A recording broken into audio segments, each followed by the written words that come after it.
Now world-renowned, Ironman has its roots on the Pacific shores and lava fields of Hawaii and has since found its way to the southern tip of Africa. Today, this region is synonymous with the Ironman story.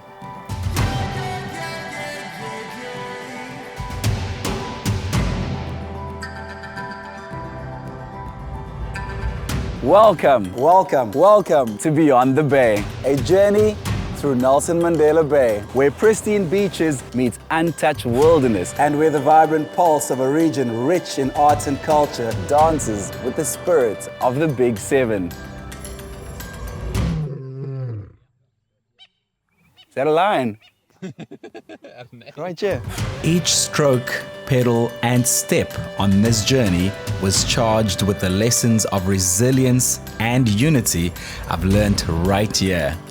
Facing the Ironman World Championship in Kona, Hawaii, I carried the spirits of Nelson Mandela Bay with me. A spirit of overcoming, of unity through diversity, and the transformative power of sports.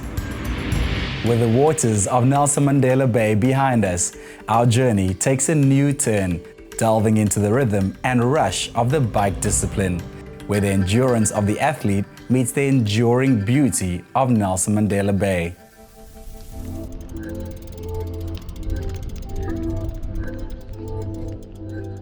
Only a handful of athletes have completed each one of the 18 full-distance Ironman races held in Nelson Mandela Bay.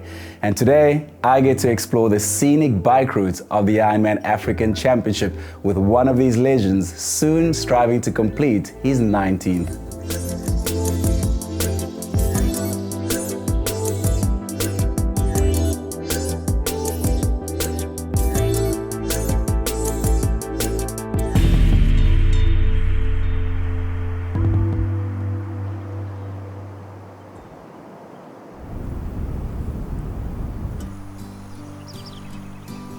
Christian, lovely to meet you. Thanks for joining me at Grassroof. I'm sure you know this place. It's on the bike course. This is actually my local, all the cyclists in PE's local hangout. You have to have a coffee when you finish a bike ride. Yeah, exactly. Thanks for taking me out on the course. It was beautiful. Tell me who you are. Where did you grow up? I was born in the UK, but I grew up in Joburg. And I moved to Cape Town about 5 years ago. So coming down to Nelson Mandela Bay was always a highlight. I played team sports until about the age of 29, 30. And then one day I just decided, listen, give the endurance events a go. Ironman racing was my first entry into endurance events. And here we are 19 years later. I've never looked back. How did you become aware of Ironman? Ironman actually announced that they were coming back to South Africa and they would have their debut race in Nelson Mandela Bay in 2005. And I thought, well, listen, that's an event that's on the bucket list. I did own a bicycle. It was a bit of a farm gate. So biking was quite hard, but I had bike, I had running shoes, so what was to stop me? How long did you take to train for that? I actually trained for about 1.5 years. I think you overtrain for your first Ironman. You're so scared that things aren't going to go according to plan. You train no matter what because it's that fear of, have I done enough? Am I ready for the race? You are in a unique position where you are one of very few people who have done every single Ironman African Championship to date. I mean, I've done a few and I was happy to sort of take a break, maybe explore a bit of other things, other races, but you've kept coming back here. Why is that? I'm hooked on the Ironman in Nelson Mandela Bay. I love the event, I love the people. It's just become a way of life for me. It's a guarantee that I'll be back in Nelson Mandela Bay every single year.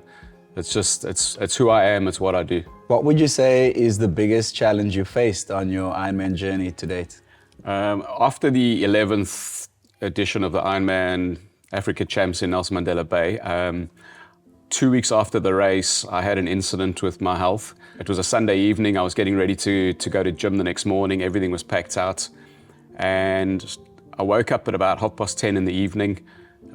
Started feeling funny feeling in my leg. Thought I was having a heart attack. And as I got into the bathroom, my right side of my body started shaking. I pulled the towel rail out of the wall when I was falling over. Luckily, my wife was there and she turned me onto my side. She put a towel underneath me. Next thing I know, I was in an ambulance. Then I was in the emergency in the emergency room at the hospital, and they discovered I had a brain tumor. So I was in hospital for about 4 days, and they took the tumor out in a 6.5-hour operation. As a family man, do you think about your wife and your kids during that process? All the time. You think to yourself, well, I've got a wife and 2 kids that I need to look after, and there's a lot of things that go through your mind. Everything that I did on that day was, my kids cannot grow up without a father. So yeah, my kids cannot grow up without a father. And besides them and my wife, I mean, she was an absolute trooper. And if it wasn't for my wife, I wouldn't be sitting here having coffee with you. But what was the prognosis at the time? Did the doctors tell you, operation done, go live your life, or? Luckily, due to the strength that I had from all the training, the neurosurgeon said to me, listen, your recovery has been remarkable. And after 2 weeks, I was back on my spinning bike, and I was competing 12 weeks. 12 weeks later, I was back on the road competing. I wanted to prove that you could go back and do exactly what I'd done the year before. So Ironman Africa Champs in 2016 was an emotional race for me. I can only imagine what it must have felt like when you crossed that finish line. The red carpet moment is special anyway, but when you overcome what you have overcome, I can't imagine, it must have been overwhelming. When you do the 3-lap run and you get to close to the red carpet and you know, okay, this is it, it's in the bag, I've done it, I finally got there. And as you put your feet on that red carpet, it's just like, yeah, just the water wells open, and I cried, and I crossed the finish line, and the emotion that left my body that day was, it was something else. I can see why you keep coming back for more, because the sport must give you so much, like those memories that you just will never lose. Yeah, I don't know if my face lights up, but when I talk about Ironman, I can carry on and I can go on for days. But yeah, I love coming back to Nelson Mandela Bay. I love the people, I love the course. This is my home away from home. Do you try to touch other people with your story? I mean, for me, it's difficult. I don't love always being the center of attention, but I do enjoy using my story to inspire others because I've seen what impact it's had on my life. So a lot of people will say to me, oh, you're such an inspiration, you're such a legend. I mean, I don't consider myself a legend. I don't consider myself, if I can inspire one person, and a lot of people look up to me and go, well, jeepers, I mean, you had a brain tumor. How do you do this? I'm like, things don't always go according to plan. I don't think in the last 18 Ironman that I've done, everything has gone 100% correct. Every single year has had its problems, whether it's mechanical, it's weather, it's your health. So there's always something that gets thrown in your way. So it's just, you can either go, oh, this is, just got the best of me and I'm going to be a failure. Or you just go, well, it's another step, it's a hurdle. And the more hurdles you go through, eventually you'll get to the finish line. You've done every single Ironman African Championship so far. What's the plan for the future? Is it to keep going? Well, obviously the goal is to get to number 20, which is next year. So if everything goes according to plan and I get to the finish line on Sunday, I will definitely be back next year. For as long as I'm able to, I'll keep on going.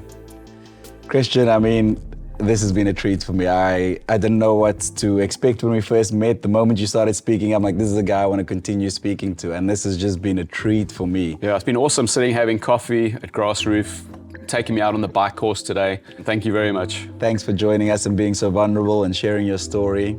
Amazing. It's a pleasure.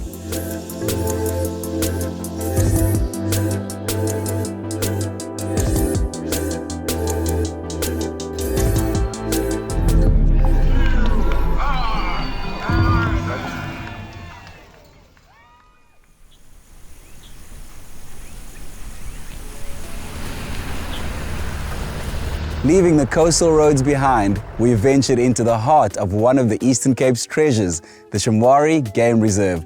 Today, I'm joined by a remarkable friend and fellow Ironman, Luvuyo Bangazi.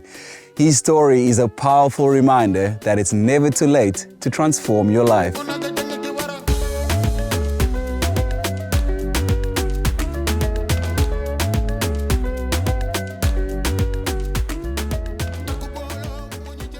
Cheapers Lubes. How long have we known each other now? Must be 20, 25 years. I can't believe we're sitting here in front of lions. Usually we're hunting each other in races. Today we're looking at some true hunters, man. Yeah, I wish those lions could lend me their speed on race day. But it's amazing. I mean, this is an experience that you'll never get anywhere else. Is this something you grew up with, or where did you grow up? So I grew up in Queenstown, which is about 300 kilometers from Nelson Mandela Bay. I got to Nelson Mandela Bay for varsity, and that's how I landed here. I've never left. Found my wife here, married here, got kids. I work here. I work for the city. It's been an amazing life for me, but you know, just discovering triathlon and Ironman specifically for the first time at age 36 was mind-blowing. Do you remember the first time you ever saw a triathlon? I really do, and I'll never forget. I came back from a heavy night out and parked outside my gate. I couldn't get into my place because there were cyclists going past in skinny pants and funny helmets. That was the first time I ever saw a triathlon. But it really didn't register after that until a very long time when I had to, face a challenge with my health and started doing sport. What challenge was that with your health? Look, I started gaining weight. I became quite heavy. I think at the peak I was at 120 kgs. And at that time, my business partners were actually doing annual checkups. And the health provider came back to say, we got to put a premium on this guy because he's high risk. A levy, actually, additional levy. So that bothered me. And I needed a way out to find my health again because I was completely out of shape. And looking at prognosis of high blood pressure and all of those sort of things. So that was heavy for me. What are the steps that you took to address that then? I'm that kind of person. I have a problem, I have a challenge, I need to figure a way out. And for me, getting active, and the doctor said, you gotta get active to get your health normal. So I started running, and a colleague of mine at work, knew a couple of guys who were into triathlon. They signed up a team for the corporate. Okay. And they said, just do the run. Yeah. Just the run. 4Ks. Never ran 4Ks in my life. The next year, 2013, I signed up as a volunteer. I wanted to understand this thing because I was now getting really interested because during those runs, the guys would be sharing their war stories on Ironman. I mean, I couldn't relate to it, but it was interesting. And I said, I want to do this. And it is that year that I signed up to do Ironman without knowing how to swim, bike or run properly. And I said, I'm going to figure it out. Wow. I didn't have my own bike. I had borrowed a bike which was 2 sizes bigger than me from a friend. That bike you got from a friend, I think I remember you telling me you went riding with them on the Ironman course. How did that go? It didn't go very well. 10 Ks into it, I was huffing and puffing. I turned around, I went back to the start point and I loaded my bike back and I said, I need to work on this. And that's why it was important for me to get the right coaching, to get the right support and to be prepared to do the Ironman 70.3. But can you talk to me about the mentality of not giving up? Because it would be easy to give up at that point. Why do you say, I have to go back to the drawing board, put more work in? Why not give up? I don't believe in giving up because once you start, you never stop. So it was just natural instinct for me to say, okay, what do I need to do to get ready for Ironman 70.3 SA? And that's why it was important for me to get the right coaching, to get the right support. Thankfully, Ironman had a workshop with new athletes at one of the bike shops, and they had a guest speaker who was a coach, a former Ironman champion. And he offered to train up a few who are interested, and I signed up for that too. So my journey started there.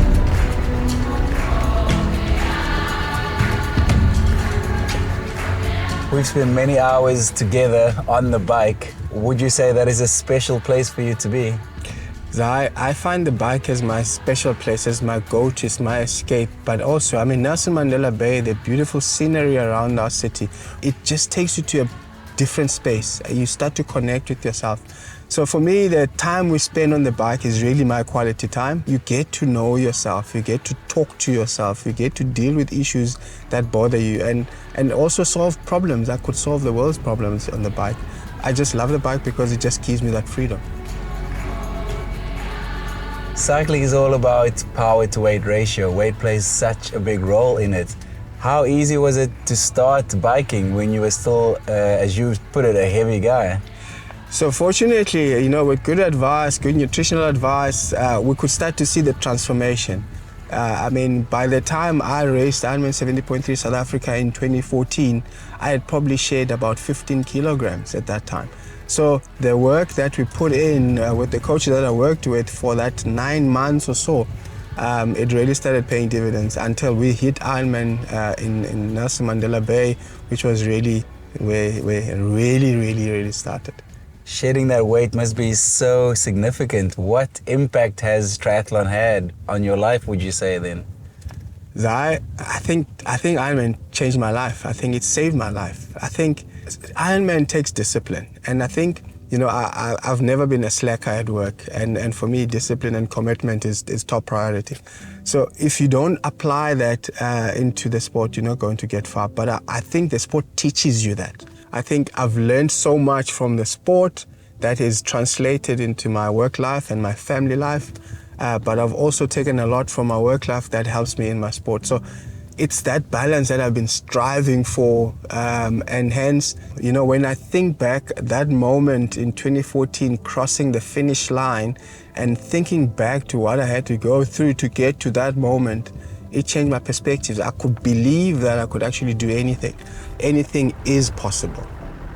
What are some of the practical steps that you take now to maintain that balance between family, training, and your career? For me, I find that if I'm really able to have structure in my life, and I know, my kids are now 13 and turning 16, their needs are changing. So is my needs are changing. So I've realigned my sporting commitments to align with my life so that it doesn't conflict. Talking about your kids, you're probably the healthiest you've ever been, and it means you can be there for them longer and enjoy them longer. It's the balance. It's understanding that one feeds off the other. One thing that drove me in the early days of starting the sport 10 years now was just the thought of not being able to be there to provide and lead my family because of the threat of a health scare. And knowing that I've managed to be where I'm at now, much healthier, much fitter, and I can actually see my kids grow with me, for me, that's been amazing.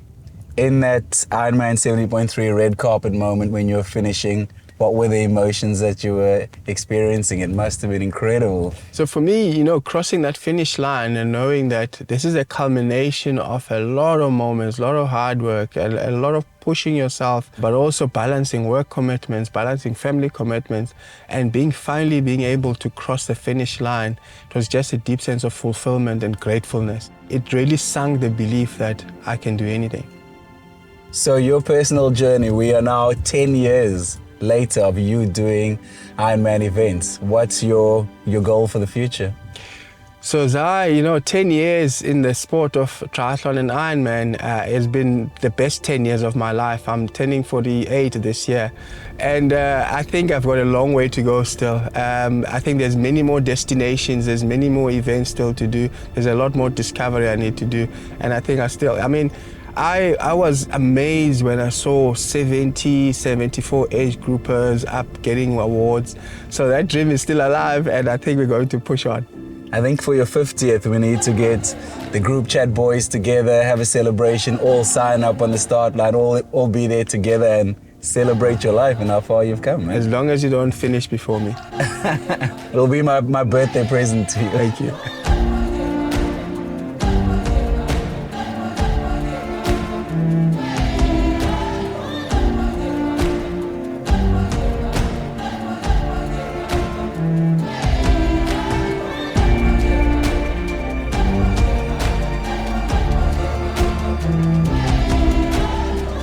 Join me as we journey through the disciplines of Ironman and the landscapes of Nelson Mandela Bay. In this series, we'll dive deep into the heart of what makes an Ironman. Each episode will focus on one of the Ironman disciplines: swim, bike, and run. We'll explore the corners of Nelson Mandela Bay that echoes the essence of these disciplines, uncovering the stories, the challenges, and the triumphs that each one represents.